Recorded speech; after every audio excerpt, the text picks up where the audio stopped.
So we're discussing some differences between Purim and Hanukkah that we know that both post-biblical, and therefore the poskim try to find, they find similarities and differences between the two, mostly similarities, because they're both Yom Tovim. We really don't have any of the halachas we normally assume with Shabbos and Yontiv in terms of the prohibition to do work and those type of halachas.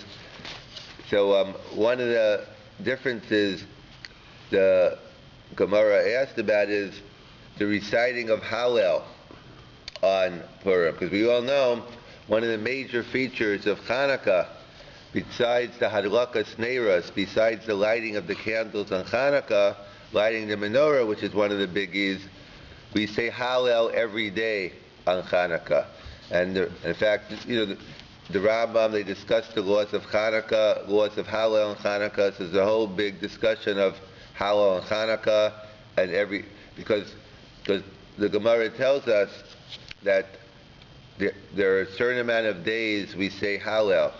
18 days in Eretz Yisrael, and you add 3 more days for the Yom Tov Sheni, 21 days in Chutz La'aretz. What are the 18 days a year we say a full Hallel? Gomrim is a Hallel.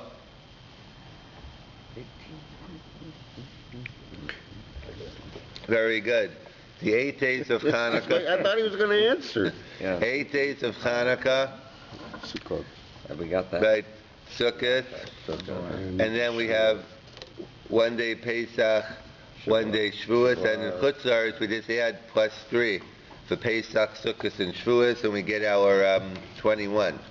So those are the days where a Gomer is a Hallel, and the Gemara goes through the different criteria in terms of when we say Hallel, when we don't.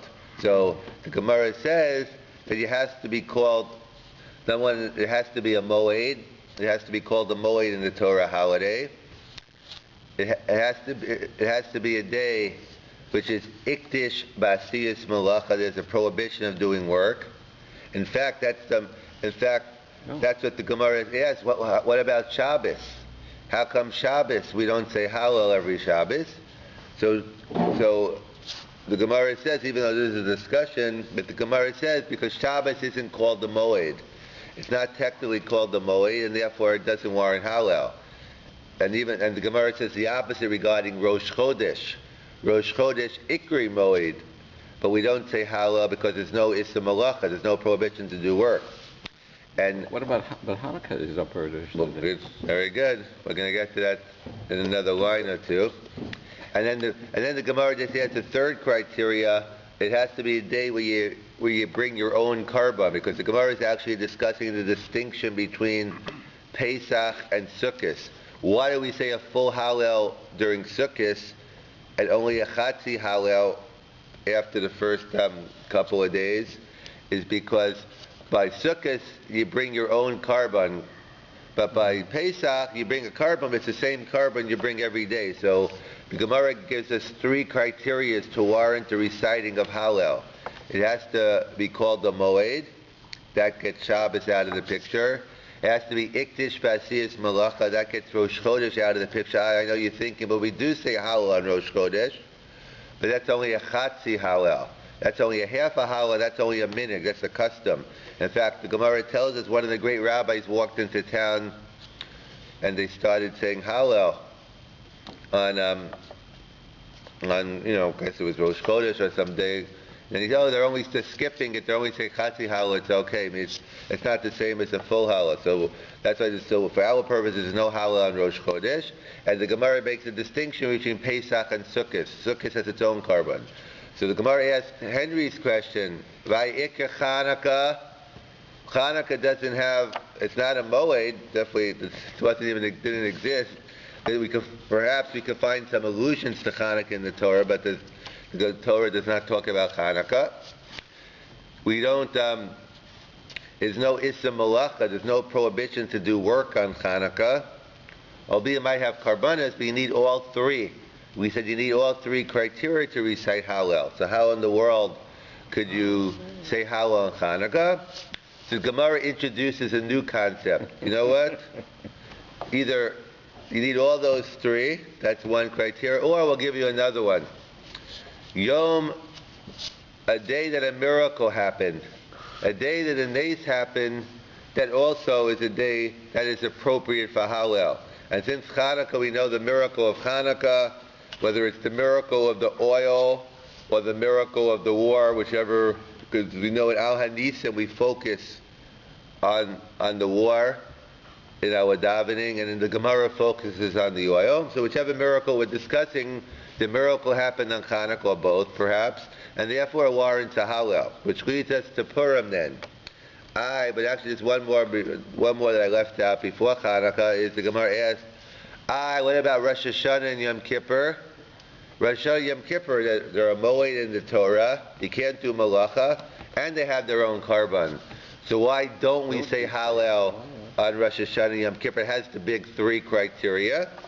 The Gemara says you're right, however, it's not a day that's appropriate to be singing Shira, because with the day of Yom Hadin, is it appropriate? We're in the middle of being judged, Chayim Amavis, life and death, and we're sitting there like singing Hallel like we have no worries in the world. It's not an appropriate day to be singing Shira, albeit it is a happy day. It's not Yemei Simcha Yisera. There is a mitzvah Simcha. We have on Rosh Hashanah we have a Suda and everything, but it's not openly, overly Simcha like a Simchas Torah or some other day, and therefore hence we curtail the saying of Hallel. So we said those three criteria you need for the Yom Tovim. Hanukkah is a day which a miracle happened. What about Purim? Purim's a day which a miracle happened. And do we say Hallel on Purim? You haven't done it in a year, so I can't expect you to remember that. But do we say Hallel on Purim? No. So of course we don't say Hallel on Purim. The question is why not? It doesn't fit the big three category, but it definitely fits the Hanukkah criteria. Wasn't an open miracle, or it didn't take place in Israel?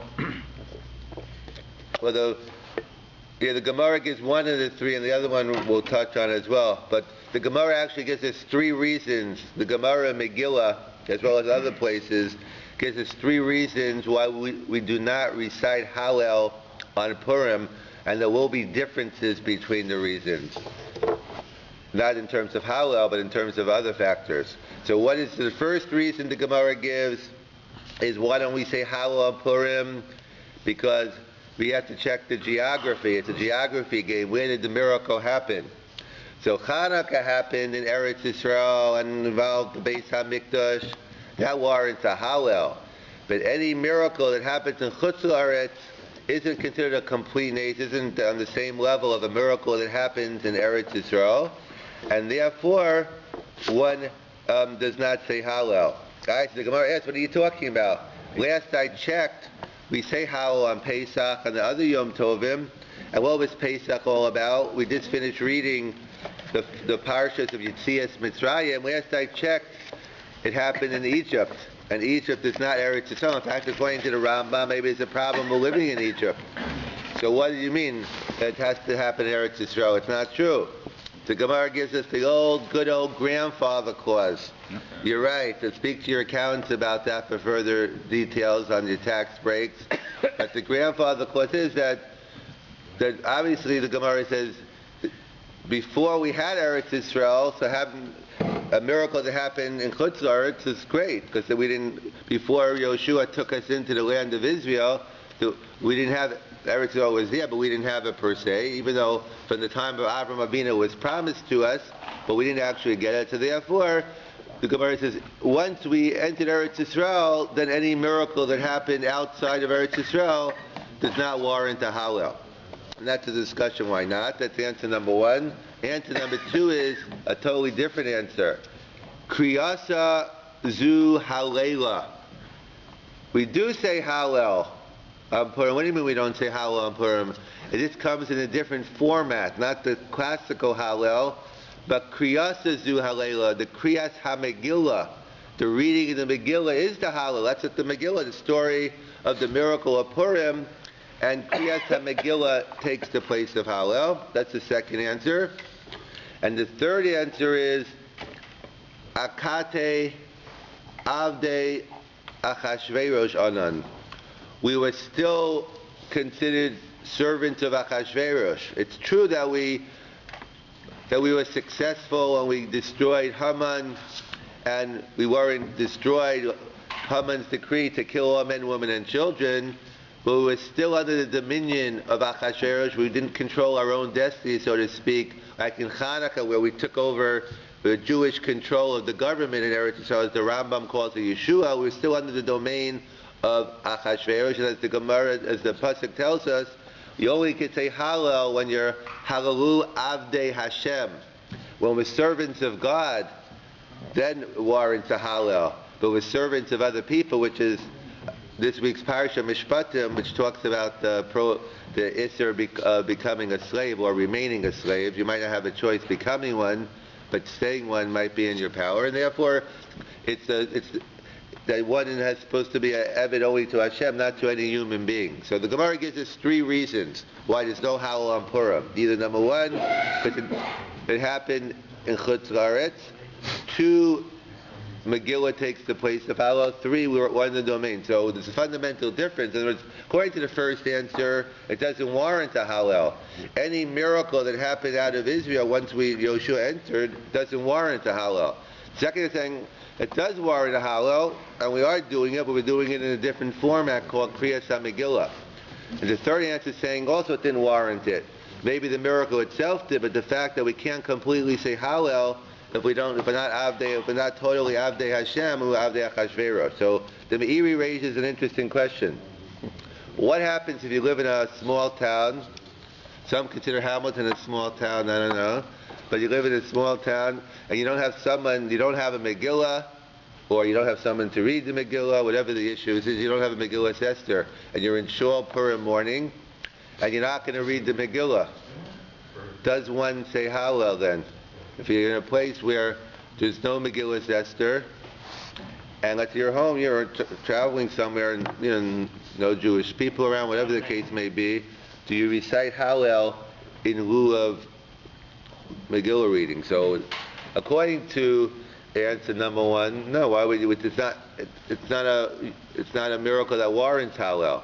Or according to 1 or 3, we wouldn't say Hallel because either Akatei Avdei Achashverosh, or it's a nace that happened in Chutz La'aretz. But according to answer number 2, that you should. In fact, that's the psak of the Meiri. The Meiri writes, in a place where you do not have a Megillah, one should recite our Hallel, because it's a day that warrants Hallel. Even though that's the psak of the Meiri, but that's not the way we follow.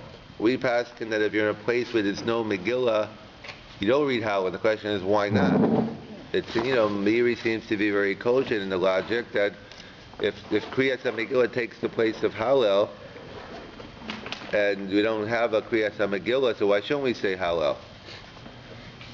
So this alludes to also what Jeff was giving, that because it's the fundamental difference between when Chazal instituted Hallel versus the institution of Kriyas HaMegillah. It's a totally different format in terms of what do we normally say Hallel? Hallel, when we crossed over Kriyas Yamsuf, Hallel Yetzias Mitzrayim, the open miracles, the blame that everyone sees God's presence, it's open, He's doing open miracles. And that's that type of Hallel, that Hallel is all about praising the Nisim Niflos. Purim is a totally different nace. It's the nace behind, God is pulling the strings behind the scenes. In other words, if you look through the Megillah, in fact, it's the only book in Tanakh that doesn't mention God's name in it. If a person wants to, you can read it one coincidence after another. Achashverosh couldn't sleep, he read the book, and etc., etc. So Megillah is a different type of Hallel. It's a Hallel on a miracle that happened, Kederach HaTeva, which one could attribute it not to miracles. So that's why we assume that even if we don't have a Megillah, we don't say Hallel, because it's 2 different ways of celebrating. Hallel is a celebration of a miracle, Mimala Miderach HaTeva, breaking the law, like Yetzias Mitzrayim, Kriyas Yamsuf, while Purim is a totally different types of nace of God, when the Jewish people in Golos, and God pulling the strings, behind the scenes. And hence, hopefully our practice, we usually have a Megillah here, so we should run into that issue. Thank you.